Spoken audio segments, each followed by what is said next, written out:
الرحيم. تحية المجد والخلود للشهداء وعلى رأسهم عريس الشهداء الولي مستغيثين.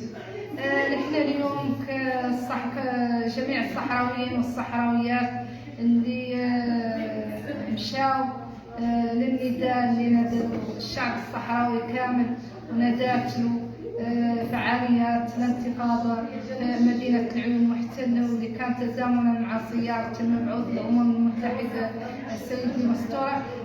كنا في شارع السمارة، وصلنا رغم الحصار، رغم يعني اللي تعرضنا له من التعذيب كالصحراويين وكصحراويات.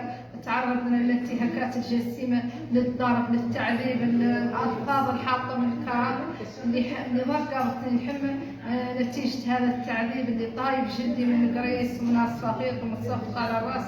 غير ذكاء انه لا يثنيني ولا يردني عن مواصلة نضالي ومواصلة نضال الشعب الصحراوي حتى تحرير الأرض، وحتى تحرير معتقلين السياسيين اللي قاطعين سجون الاحتلال، وحتى عودة اللاجئات من مخيمات العزة والكرامة إلى أرضهم، وإلى جميع الصحراويين، ولا استقلال أرادها الله، لا سلما أو بالقتال إن شاء الله ربنا، حتى الحرية والاستقلال وكل الوطن والشهادة.